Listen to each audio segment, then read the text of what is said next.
নমস্কার, আপনারা দেখছেন চাচল টিভি নিউজ। শুরু করছি আজকের খবর। এক ঝলক দেখলে মনে হবে খেলার মাঠ যেন ঠিকাদার সংস্থার দখলে। শহরের ঘন জনবসতির মাঝে রয়েছে এক টুকরো সবুজ মাঠ, ঐতিহ্যবাহী শিক্ষা প্রতিষ্ঠানের একমাত্র মাঠ, আর সেই মাঠ দখল করে রাখা হয়েছে ঠিকাদার সংস্থার বালি, পাথর, চিপস সহ নানান সরঞ্জামে, যার ফলে সমস্যায় স্কুলের পড়ুয়া থেকে শুরু করে স্থানীয়রা। এখানে খেলার জন্য প্রচণ্ড অসুবিধায় পড়তে হচ্ছে। এখানে বালি, সিমেন্ট, গাড়ি ঘোড়া রাখা হচ্ছে, তো আমাদের বল আনতে অসুবিধা হচ্ছে। কেউ যখন যাচ্ছে বল আনতে তখন হঠাৎ করে পা স্লিপ কেটে পড়ে যাচ্ছে, তো চোট পাচ্ছে। অবিলম্বে মাঠ দখলমুক্ত করার দাবি তুলেছেন মাঠে আসা খেলোয়াড় এবং প্রাতঃভ্রমণকারীরা। রাস্তা একটাই স্কুলের কাছে এবং সকল নেতৃত্বের কাছে, যে এই মাঠটাকে যত তাড়াতাড়ি পাওয়া হোক, এই যে বালু, ইট বালু, টোটো, অটো এই সমস্ত কিছু সরিয়ে দেওয়া হোক। এবং সামনেই সম্প্রীতিরা ছট পূজা গেছে, তো তাতে অনেক নোংরা আবর্জনা এখানে জমেছে। সবারই খেলতে অসুবিধা হচ্ছে এখানে, বাচ্চাদের, ছোটো ছোটো বাচ্চাদের, সবারই, সকলেরই, আমাদের সবারই। তো স্কুলের কাছে আমি একটাই চেষ্টা করব যাতে এখান থেকে টোটো, অটো বা বালি, ইট বালু সরিয়ে মাঠটাকে ঘিরে দেওয়ার। চাচলের সিদ্ধেশ্বরী ইনস্টিটিউশনের পাশেই রয়েছে সেই ঐতিহ্যবাহী খেলার মাঠ।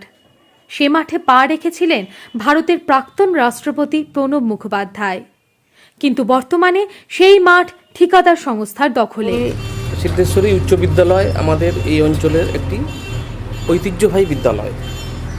বিশিষ্ট সাহিত্যিক শিবরাম চক্রবর্তীর স্মৃতি বিজড়িত এই বিদ্যালয়ের সম্মুখস্থ মাঠের সবুজ ঘাস আজকে লাল বালি, সাদা বালি এবং কালো পাথরে ভরে উঠছে, এবং ছেলে মেয়েদের খেলার অসুবিধা হচ্ছে। সেই মাঠের প্রশস্ত আজকে কমে যাচ্ছে। পথচারী এবং যারা প্রাতঃভ্রমণকারী তাদের হাঁটা চলায় অসুবিধার সৃষ্টি করছে। এটা আমাদের চাচলবাসী হিসাবে খুব বেদনার। আমরা চাই এই মাঠটা যথাযোগ্য সংস্কার করে, মাঠের ফেন্সিং করে এবং এই মাঠে হাইমাস টাওয়ার জাতীয় আলো লাগিয়ে মাঠটার নিরাপত্তা বৃদ্ধি এবং সৌন্দর্য বৃদ্ধি দুটোই করা হোক। এটা প্রশাসনের কাছে আমাদের একটা বিনীত আবেদন। তবে এটা আমার মনে হয় স্কুলের অনুমতি ছাড়া বা কর্তৃপক্ষের অনুমতি ছাড়া যদি কেউ এখানে এইভাবে মাঠটাকে ব্যবহার করে, স্কুল কর্তৃপক্ষকে অবশ্যই এই বিষয়ে নজর দেওয়া উচিত এবং প্রয়োজনীয় পদক্ষেপ নেওয়া উচিত। মাস তিনেকের বেশি সময় ধরে সেই মাঠ দখল করে অবৈধভাবে রাখা হয়েছে বালি, পাথর, চিপস সহ ঠিকাদার সংস্থার নানান সরঞ্জাম, আর যার কারণে সেই মাঠে খেলতে চরম সমস্যায় পড়তে হচ্ছে খেলোয়াড়দের। শুধু তাই নয়, সেই মাঠে ঠিকাদার সংস্থার বালি, পাথর রাখা ছাড়াও তৈরি হয়েছে অস্থায়ী একটি বাস স্ট্যান্ড। সেখানে অটো, টোটো, ভটভটি থেকে শুরু করে 4 চাকা বিশিষ্ট যানবাহন সারি সারিভাবে দাঁড়িয়ে রয়েছে, আর যার কারণে এখন মাঠে পা বাড়ানোর জো নেই। সেই মাঠ প্রাঙ্গণে চলছে অবৈধ কারবার।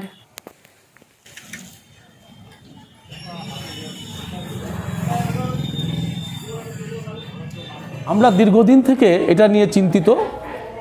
এর আগের ম্যানেজিং কমিটিও বারবার নোটিশ করেছে। আমরা নোটিশ বোর্ড টাঙিয়েছিলাম ওখানে একটা, যে বিনা অনুমতিতে কেউ কিছু রাখলে 5,000 টাকা জরিমানা লাগবে।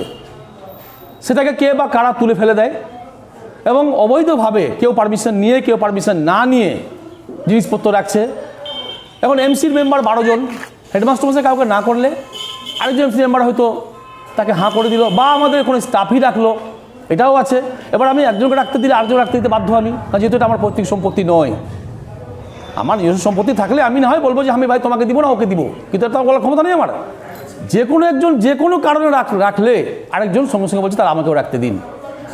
এইভাবে রাখতে রাখতে এখন মাঠের এই অবস্থা। গোটা মাঠ চিপস বালিতে ভর্তি। কোনো রক্ষণাবেক্ষণ করতে পারছি না আমরা, যেহেতু প্রাচীর নেই মাঠের।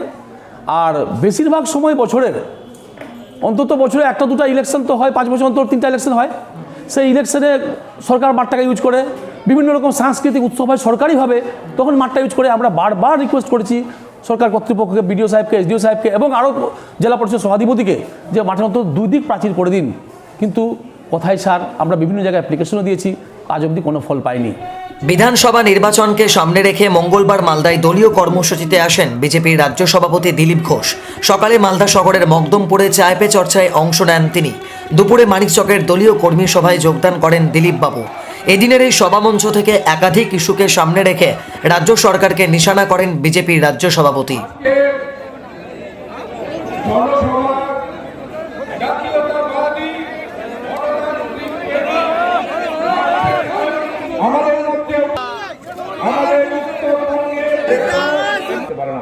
যতদিন থাকবে কেন্দ্র সরকারের 135টা প্রকল্পের টাকা পাচ্ছে মানুষ, বিধবা ভাতা, বিকলাঙ্গ ভাতা, বিদ্যার্থী ভাতা, আয়ুষ্মান যোজনা, কৃষক সম্মান নিধি, আবাস যোজনা, শৌচালয়ের টাকা।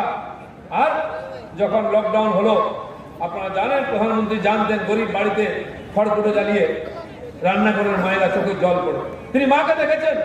শিলিগুড়ি শহর লাগোয়া ডাবগ্রাম ফুলবাড়ি বিধানসভা এলাকায় নবনির্মিত ফুলবাড়ি 1 নম্বর গ্রাম পঞ্চায়েত এলাকার এনজিপি ভুটকি রোডে ফুলবাড়ি দমকল বিভাগের উদ্বোধন। কোচবিহার থেকে রিমোট কন্ট্রোলের মাধ্যমে শুভ উদ্বোধন করেন রাজ্যের মুখ্যমন্ত্রী মমতা ব্যানার্জি। উপস্থিত ছিলেন রাজ্যের পর্যটন মন্ত্রী গৌতম দেব সহ অন্যান্যরা।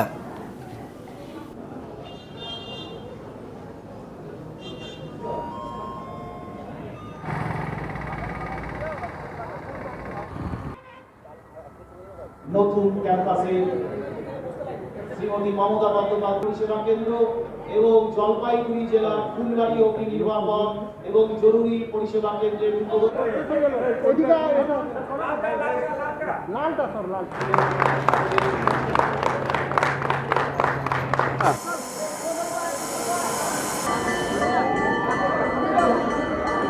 একটা আনন্দের দিন যে মাননীয় মুখ্যমন্ত্রী উনি উত্তরবঙ্গ সফরে এসেছিলেন। একটু আগে আমরা জলপাইগুড়িতে ওনার সাথে প্রোগ্রামে ছিলাম। উনি কোচবিহার থেকে কয়েকটি প্রকল্প, তার সাথে সাথে ফুলবাড়িতে অগ্নি নির্বাপন কেন্দ্র এবং জরুরি পরিষেবা, এটা উনি সাথে সাথে আজকে কোচবিহার থেকে উদ্বোধন করেছেন। এবং রাজ্য সরকারের উন্নয়ন তুলে ধরে বিশাল মিছিল করল তৃণমূল। মঙ্গলবার দুপুরে মানিকচক ব্লক তৃণমূলের তরফে পাওয়ার হাউস মোড় থেকে মিছিল বের হয়। নেতৃত্বে ছিলেন যুব তৃণমূলের জেলার সভাপতি প্রসেনজিৎ দাস ও প্রাক্তন বিধায়িকা সাবিত্রী মিত্র সহ কয়েকশো দলীয় নেতাকর্মীরা। একই দিনে মানিকচকের রাজ্য বিজেপির সভাপতির সভা ও পাল্টা তৃণমূলের সভা ঘিরে রাজনৈতিক উত্তেজনা চরমে ওঠে। পথসভা থেকে যুব তৃণমূলের জেলার সভাপতি প্রসেনজিৎ দাস কেন্দ্রের বিজেপি সরকার কৃষক বিরোধী বিল নিয়ে তোপ ডাকেন। পাশাপাশি বিজেপির জনবিরোধী কর্মকাণ্ড থেকে সাধারণ মানুষকে সাবধান থাকতে বলেন। পাল্টা মিটিং নয়, এই মিটিংটা আমাদের আগে থেকে ঠিক করা ছিল শিডিউলে। আপনারা চাইলে আমাদের কাছে দেখে নিতে পারেন। এরা মিটিং করেছে আলাদা করে, পাল্টা কোনো সভা নয়। তৃণমূল বিজেপিকে ভয় পায় না যে পাল্টা সভা করবে, বা আমরা সিপিএমকে ভয় পাই না। মানিকচকের মানুষ চাই উন্নয়ন, উন্নয়নের পথে আমরা এগিয়ে যাচ্ছি এবং আমরা পাল্টা সভা করছি না। আমাদের একটা আগে থেকে শিডিউল ছিল, আমাদের এই বঙ্গধ্বনি যে প্রোগ্রাম, সেই প্রোগ্রামকে আমরা এগিয়ে নিয়ে যাবো। আমরা ভয়ে বসে সভা করলো, এই যে বিচার চুলকে দিয়ে ঝগড়া লাগাতে, এইখান থেকে আমার ছেলেরা বিরত আছে এবং আমরা এসব নোংরা কাজ করে মালদা জেলার বড় দেশ করি না। তাহলে ওনারা চাইছেন একটা সেল করে আবার একটা হইচই করে কান্নাকাটি করতে, আর তিনি ঘুষের মতো লোক বাইরে বাইরে বসে। 1 বছর আগের ঘটনার পুনরাবৃত্তি। রান্নাঘর থেকে ভাত খেয়ে পালালো দাতাল হাতির দল। মঙ্গলবার গভীর রাত্রে শিলিগুড়ির মহকুমার খড়িবাড়ি ব্লকের উবারিস মদন জোতে এমন ঘটনা ঘটে। ঘন কুয়াশার রাতের এই ঘটনায় আতঙ্কিত গোটা এলাকা। রান্নাঘর ভেঙে হাড়ি থেকে ভাত খেয়ে ফেলে দাতাল হাতির দল। হাতির আক্রমণের শব্দ পেয়ে বাড়ির জানলা দিয়ে প্রাণ বাঁচল বাড়ির লোকজনের। আগের বছর আসছিল, কালকে রাত্রেও একটা হাতি এসে আবার রাত্রে ওই ঘরের চাল ভাঙিয়ে দিয়ে পুরো ভাত খায়, গ্যাস ট্যাস সব উল্টায় চলে গেছে। থাকবো এখানে, আমাদের ফরেস্ট ডিপার্টমেন্টের তেমন কোনো ব্যবস্থা নাই যে হাতিকে গ্রামে যেন ঢুকতে দেওয়া না হোক। প্রত্যেকবারে আসে এরকম করে ঢুকে বাড়ির পাশ দিয়ে চলে যায়।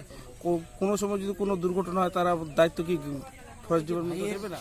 যে রান্নাঘর, ভাইয়ের ঘরের রান্নাঘরে যে মানে 1:45টার সময় দ্রিম আওয়াজ। তারপরে আমরা ভাবতেছি যে মোটামুটি যাই হোক এখানে হাতি আসে, তাই রান্নাঘরে বেড়া ভাঙে দিছে। বেড়া ভাঙে দেওয়ার পরে যে মানে হাঁড়িতে ওই যে ভাত ছিল, ভাত খাইছে। ভাত খাওয়ার পরে তারপরে বেড়া টেরা হয়তো ভাড়া বর্তমান ভাঙি বহুত কিছু করছে। করার পরে গতবারও মোটামুটি 6 মাস হলো ওই জায়গাটাই ভাঙছে। আর আজকে ওই রাত্রিবেলা ওই রকমের ওইটাই ভাঙছে। আইসিডিএস কেন্দ্রে গিয়ে খুদে শিশু শিক্ষার্থীদের মন কাড়ল তৃণমূল কংগ্রেসের সমর্থকেরা। মঙ্গলবার মালদহের মালতীপুর বিধানসভার রাজাপুর আইসিডিএস কেন্দ্রে শিশুদের উপহার দেওয়া হয় তৃণমূলের তরফে। উপস্থিত ছিলেন মালতীপুর বিধানসভার প্রাক্তন বিধায়ক আব্দুর রহিম বক্সি ও জেলা পরিষদের পূর্ত কর্মাধ্যক্ষ শামসুল হক। উপহার সামগ্রী পেয়ে খুশি শিশু ও শিক্ষার্থীরা। বঙ্গধ্বনি কর্মসূচির ফাঁকে এই অভিনব উদ্যোগ তৃণমূল কংগ্রেসের। পাশাপাশি ওই আইসিডিএস কেন্দ্রে শিশুদের মায়েদের মাঝে তৃণমূল সরকারের উন্নয়নমূলক কাজগুলি তুলে ধরা হয়। এই ছড়া বললা না কেন তুমি? হয়েছে সে যাত্রায় যেভাবে আমরা মমতা ব্যানার্জির যে 10 বছরের উন্নয়ন তার রিপোর্ট কার্ড মানুষকে দিচ্ছি, মানুষের বাড়ি বাড়িতে প্রচার করছি মমতা ব্যানার্জির উন্নয়ন সম্পর্কে, ঠিক সেভাবে বিভিন্ন জায়গাতে আমরা যে আমাদের বিভিন্ন স্থানগুলো আছে, যেমন আজকে আমরা এখানে রাজাপুর আইসিডিএস সেন্টারে আমরা হাজির হয়েছি। এখানে যে আইসিডিএস সেন্টারে বাচ্চারা ছিল তাদের সাথে, তাদের মায়েদের সাথে আমরা কথা বলেছি, বাচ্চাদের সাথে আমরা খেলাধুলা করেছি, বাচ্চাদের কাছ থেকে ছড়া শুনেছি এবং প্রত্যেকটা বাচ্চাকে আমরা করে একটা টিফিন বাটি, টিফিন বক্স তাদেরকে আমরা দিয়েছি এবং তারা খুব উৎসাহিত হয়েছে, মায়েরা খুব উৎসাহিত হয়েছেন এবং তারা মমতা ব্যানার্জিকে আশীর্বাদ করছেন, মমতা ব্যানার্জির দীর্ঘায়ু কামনা করছেন এবং এই বঙ্গধ্বনি যাত্রায় তারা দারুণভাবে উৎসাহিত হয়েছেন।